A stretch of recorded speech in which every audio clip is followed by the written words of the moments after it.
Welcome back to The Change Physician. I am Melissa Cady, the Challenge Doctor, with my co-host, Dr. Kevin Cuccaro, here to bring you Saturday Salutations on July 23rd. And of course, we like to share not only what's happened in the podcast over the past week, but maybe just some thoughts or events that we'd like to share with the world. And we'd love your feedback. If you ever want to comment or send us a question, or send Dr. Kevin at thechangephysician.com. Any specific requests or questions, feel free to reach out to us through him. And as of this past week, before I get on with that, how are you doing, Kevin? I am doing well, or I am well. He is well. I am well. We are COVID-free right now, we think. Well, yeah, we're definitely, unless something weird happened. Yeah, we've recovered. As far as this past week, let's see, it would be on Thursday, the 21st, and on Sunday, the 17th. So we talked about our personal COVID infections we had. They were only 2 weeks apart. After all this time, we actually landed almost 2 weeks apart, halfway across the country. Actually, yeah, I guess technically. And so we talk about our unique experiences with that. So feel free to check out that episode. And the Throwback Thursday was from our previous episode 22, Vicki Chan in direct sales. She's an ophthalmologist, and she's got lots of energy and it's done really well with all that she's been doing. And pretty cool family too. It seems they all kind of, you just have to listen to the episode, but we thought we'd bring it back so you guys can enjoy that. So any thoughts on that, Kevin, on those past two episodes? No, I'm just trying to navigate Facebook again. I know. We have our Facebook. So remember, I was like, they wouldn't, they changed it where I couldn't share to everything. And then they would do it so I could share to the business page, but I couldn't share to my professional page. Well, now with this new one, now I can actually share to my professional page, but I have to switch profiles to switch to the business page that I previously was able to. I mean, it's like, this is insane. They're absolutely freaking bonkers. But anyway, so that was me just laughing at this, going, oh my God, I cannot believe this, that every time I do this, something is different, and it's nonsense. Anyway, I need a video with Facebook training for all the changes and how to navigate, because this is, even with Zoom, it's making things more challenging. But we won't. Well, and they're changing the home whatevers. I mean, I just kind of scan it now. It's like, I don't know how anybody can tolerate it, because you just like go and they change it, and then they're trying to, I don't know, I was reading something, they're trying to do some TikTok-y thing, and I'm like, I don't know, whatever. Do what you're supposed to be good at. Don't try to be somebody else. But yeah, whatever. Yeah. Anyway. Well, how are you? How are you doing? I'm great. How are we? What should we salutate about on this wonderful Saturday day? Well, my heart goes out to is it Spain, Portugal, and Europe, all these crazy temperatures up to like 115, and fires and deaths, and don't have AC. And I mean, it's just craziness. I'm so glad. I mean, this is horrible to say, but I'm so glad that happened after we were gone, because we were in London and luckily the temperatures were perfect. But then, shortly after, they got these 100-degree temperatures. It is not meant to be 100 degrees there. And then they have those areas in London are burning. Yeah. Portugal is interesting. We were there 5 years ago, and it was right after there was this massive forest fire that caught like hundreds of people and killed like a lot. So I don't think they're well, forest fires suck wherever you are, but if you've never experienced them, I could see where you can get in trouble really quick, particularly with the high winds. They can get very, very scary very, very quickly. Yeah. I was just looking at Europe's, I haven't read the article, or Reuters, I guess is that where it's coming from. Europe's heat wave reaches Poland, Greece as it moves eastwards, brings wildfires. So if you guys don't know anything that's going on, this is kind of like a big deal. Regardless if you believe in climate change or not, we know that climate is changing and there's extremes that are happening. Yeah. It happens without whether or not you believe it. So it doesn't really care what your beliefs are. like science tends to do. I don't believe that's true. Well, good. Whatever you want, it's still happening. Right. Yeah, actually, it's interesting. We've been watching. I've been enjoying I'm trying to remember his name. It's all about the Great Barrier Reef. Oh, I was dying. Well, it's interesting, just like how things have changed. It starts with an A. What is the guy that does the the document? He's doing he does a lot of Attenborough. What is Steve it? Attenborough. Attenborough, yes. So there's like a series, and I'm not sure if it's Netflix or what. I think it's Oh, on Netflix. David, not Steve Attenborough. David Attenborough. Steve Attenborough, I Attenborough. agreed with. I Yeah, don't. who's Steve Attenborough? No, David Attenborough. He's done so much just recently, just out of concern for where our future's headed with just nature and climate, and he has such a. What I love about him, he has an innate, just like genuine curiosity about people, animals, the environment, just the world that he lives in. Just has a true fascination and just seeing it for what it is. I don't know. It's just there's something really. Well, he's lived it, right? So I mean, if you ever watched his the document, kind of a documentary, it basically described his start in media up till the present, the I Life and Planet Earth, and that was the movie that got me to significantly reduce my meat consumption. Yeah. I haven't been as strict as I was, but we still don't eat a lot of meat anymore, and it's because of that movie. And if you haven't watched it, and if anybody hasn't watched it, he takes you to the places that he's been over the decades. Yeah. And then you see these changes. I mean, it was everybody should watch that movie. Yeah, everybody should watch it. I mean, he in this particular Great Barrier Reef experience, he gets to go places where in the reef, in like hundreds of meters. I don't remember exactly how low they went, but they had this. It makes you think of the abyss and all these like crazy, like they were futuristic kind of movies when you look at it, and it's like this bubble. And like he's just like this bubble floating down with two other guys, and this slow moving, I don't know what you call it, some kind of vehicle that submerses. And he's like, at first when I went in, I felt like I had to hold my breath, but because you're underwater. But it's like obviously they got oxygen and depressure, like the pressure is controlled or something, but they're able to submerge themselves so far. And you see this 96-year-old, I don't know when they exactly filmed it. The guy is born in 1926. The mobility of this guy to get in this little hole at the top, to get in there. I mean, just I don't know. The whole thing is fascinating. You don't think of him as a 96-year-old when you look at the enthusiasm, the energy, and what he's doing right now. Mm-hmm. That the BS about, oh, I'm old, and like, okay, yeah. It's you got to keep things going even more so as you get older. But I just love watching and listening to him, and he's human, I get that, but you have to have respect for just what he's witnessed on this earth. He's done a lot to bring awareness, globally, attention to our natural spaces, and we should all be very appreciative of that. Well, we're all about awareness, right? So.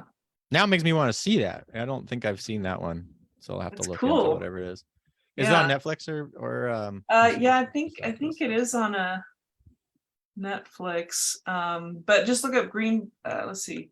The Great. Oh, is it another Blue Planet one? Like the new Blue Planet?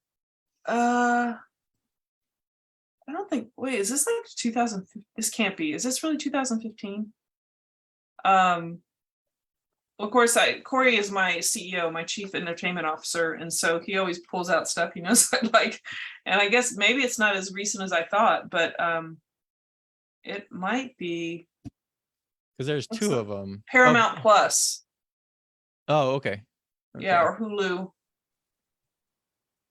Yeah, I think. Oh, and is it Blue Planet 2? That's got to be Blue Planet 2 because that came out in 2017. Great Barrier Reef is the name of it. It's a series. Just great. Oh, just the series is just Great Barrier. Okay. Mm-hmm. Yeah. All right. So anybody listening to this, you can go to David Attenborough, Great Barrier Reef. Yeah. Oh yeah, 2015 TV series. Wow. Yeah, it felt like it was just recent by the way that it was addressing things. But actually, if you go to attenboroughreef.com, they have an interactive journey you can explore. Attenborough Reef. Look at that. Attenborough's Reef, I should say. Oh, and there's like a Reef.com. video on here. I don't know how long it is, but I don't want to start playing it while I'm on live. Yeah, well, Oh, that's my exciting thing. We've been watching that this past week. that's cool. No, I like water. Sounds interesting. Yeah, I would love it. I don't really want to be unprotected in the ocean, but if I could go in there pretty safely, like the way he did that, that would be pretty mind blowing. Yeah, in the bubble, that'd be cool. And you don't have to Yeah. decompress or anything. That'd be really cool. I wouldn't Yeah, mind that at all. pretty cool. Yeah. Well, anything you want to add? Well, I guess speaking to the oceanish theme, though not really. I talked about last week that Rev balance board. In fact, I was doing it because of our Facebook problems. I was actually on it while I was doing some of the thing, which might be why my head was dropping around. That thing is awesome. I should have bought it a year ago or whenever I first saw it. I'm like, I usually don't write reviews. I actually had to write reviews on it, just saying I should have bought this as soon as I saw it because this is so great. And I use it pretty much every day, and you can sort of imagine that you're actually on the ocean, and it's you can have movements that are very similar to a stand-up paddleboard, which I enjoy, and some pretty rapid balance gains with it. Like as I said, I had really, really good balance growing up. And I guess this is coming back. So it's fun. Now I'm kind of like, okay, there's they have this little thing. It's like the 30-day challenge or whatever. And it's pretty basic. The first week was literally stand on the board for 2 minutes and then add 30 seconds per day and try to make sure you don't touch if you can, blah, blah, blah. So then you get up to 5 minutes. And now this week they're like, okay, now try to do it. Start again at 2 minutes, but now try to do at least 90 seconds with your knees at a 90-degree angle. So you're in a squat position. That's hard. That was really hard. And then I'm not sure, supposed to end at 5 minutes at the end of the week. That's going to be super hard, but it's super enjoyable. You can you can put some music on. Yeah, I've been doing a lot of balancing board. So did you notice any significant soreness on like your adductors or abductors or anything, or was it just kind of like you didn't feel like you were really taxed from it and you didn't have any side effects the next day? Well, every time I choose something new, despite the fact that I do pretty much a whole body workout, like if I do a new set of exercise, whatever, it doesn't matter anymore. I feel it the next day. I'll know it. And so I did do 10 squats on it. My daughter was talking about how she was trying to do squats. So I was like, oh, I'm going to try to do some squats too. So I did 10 squats on the thing. And the next day I could feel it. I could definitely feel it. Despite the fact that I do squats, I literally do squats every day, and I do body weight and weighted squats. So, yeah, it's interesting. And there's different pieces of your muscle. So like you can, if you put it on this one, because the little guardrails are movable. And so you can get this big old thing. And so lately for the last like 3 days, what I'm trying to do is be able to shift from end to end of the board and then stand on the end of the board and hold that position. And then you can, you just engage everything.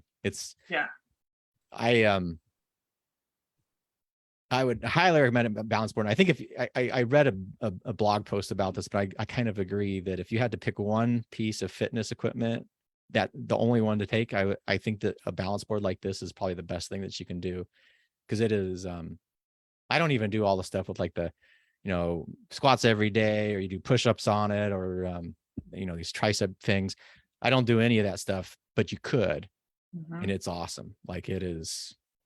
It's a killer little workout thing, and it's fun. It's super fun. Nice. Yeah. No, I think, just it's amazing how generating forces in just slightly different angles, how that, essentially recruits different muscle fibers and different, even just different, just neurologically rewiring things in a better way. Yeah, like I think it's so cool. Even if I'm doing like a leg extension with the machine, you can turn your feet outward versus inward, and you activate different parts of the quad more. I mean, I've always been fascinated with that since college. I love just the responsiveness of our muscles.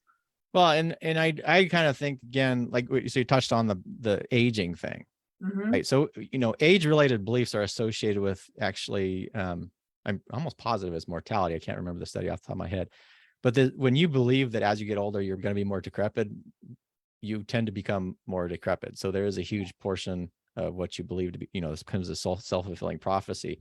Yep. But one of the big things about that is then, I'm sure people, oh, I don't want to do that, Dr. Cuccaro, I'm scared to hurt myself. Well, you could potentially hurt yourself. Absolutely. Yeah. And it's not like just jump on the thing, start with a chair or a wall, That's not but you're going to be at more risk not doing this stuff than actually doing these things. Yeah, it is really, really fascinating how these beliefs that people have, what they shouldn't be able to do anymore. It's like, well, if you believe you can't do it anymore, you're not gonna be able to do it for sure. Yeah. No, you're not gonna be David Attenborough climbing down a little submersible and seeing the bottom of the Great Barrier Reef if you believe you can't. Oh, I can't climb down those stairs.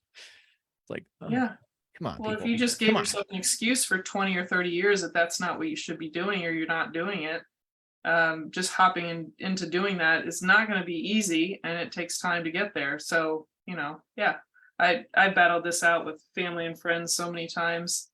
I just don't battle it. Like, you just smile, whatever. Like, okay, well, just let yourself just, but the irony of it all is still there's excuses made along the way. It's like, it's not like the light bulb goes on necessarily, it's many times they don't necessarily blame themselves. It's blaming the well, it's not even blame. They don't take responsibility for themselves.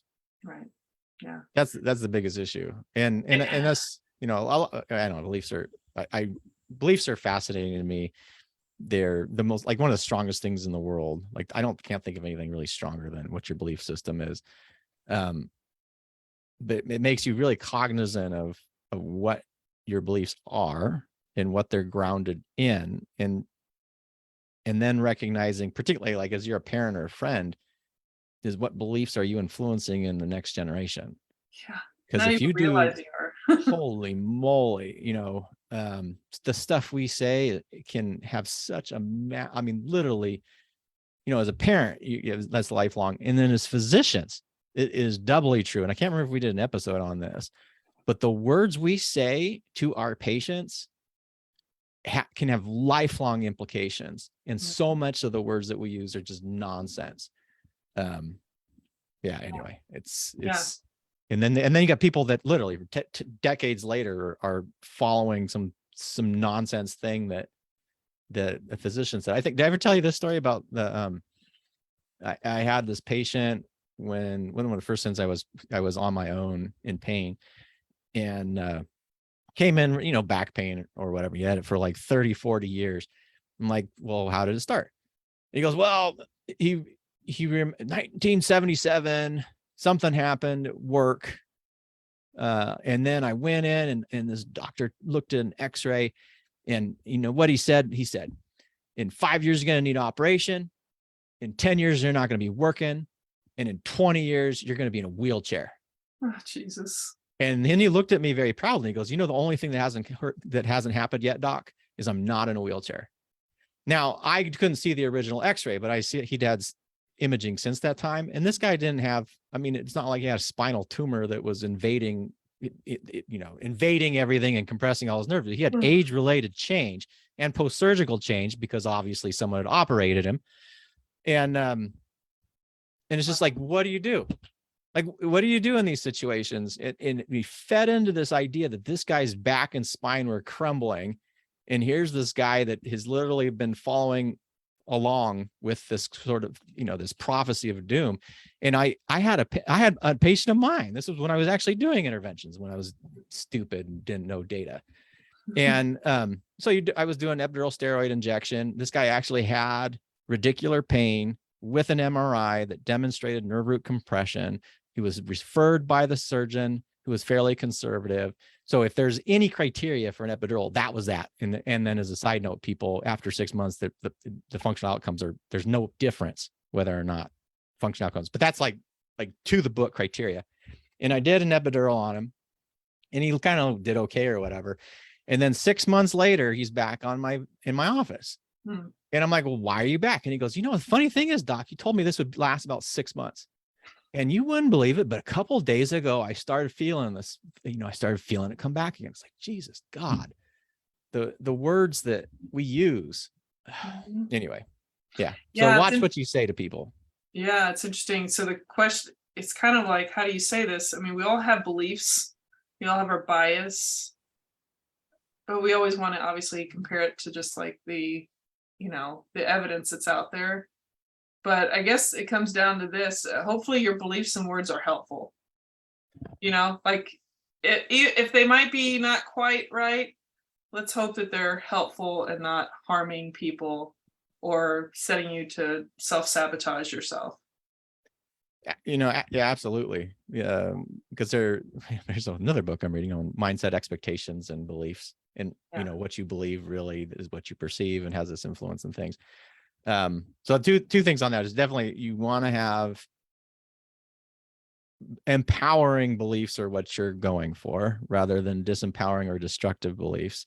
Yeah. And then when it comes to medicine though, and we were actually had some dinner with some friends and it was this is sort of like the climate change. This thing just blows my mind.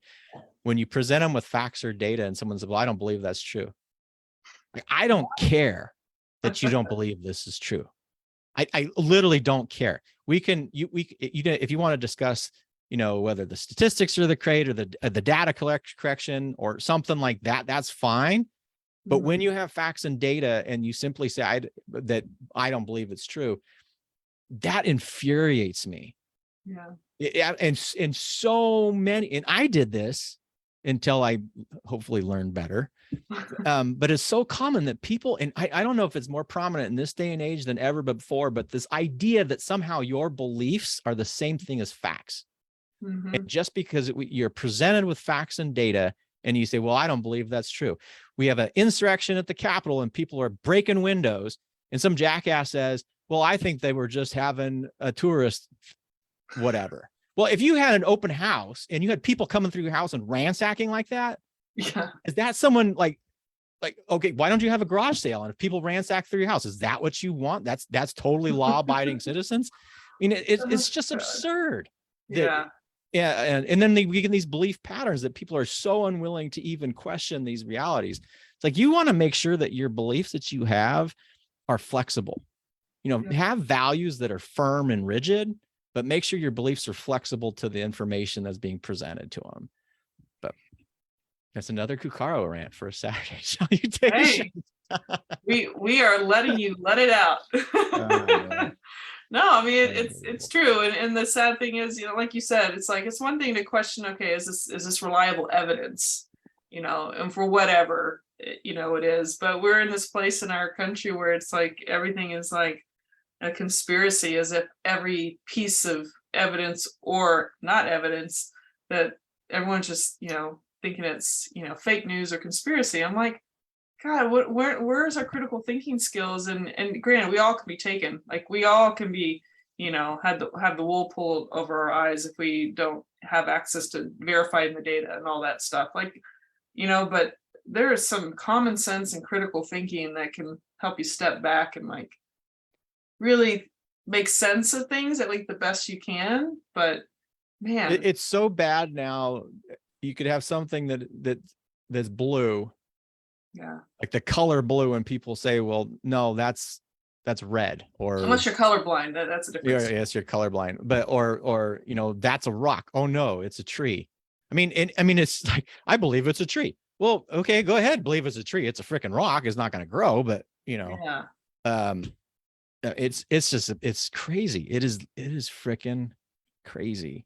So anyway, so if you ever meet me in person, or if we ever go out to dinner, and luckily my friends didn't say it. They were talking about, interactions with people, and people say these things, but don't ever tell me, well, if there's facts or data that are presented, or I discuss a paper or research and you say, well, I don't believe that's true.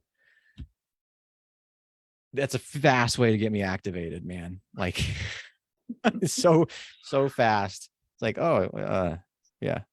Yeah. If I took out this measuring stick and it says I'm 5'10", we measured us together, and you see that I'm 5'10", and then you say, well, I don't believe that's true. Oh, I'm going to die. My head will explode probably. Well, before you explode, do you want to take us out and wish everyone a nice Saturday? Sure. Thank you all for joining Saturday Salutations with a side of ranting. As always, you can see us here most Saturdays are usually around the noon hour Pacific time, 2 p.m. Central time. If you have any questions about the community, you can join at thechangeposition.com. And until next time, stay well. Take care.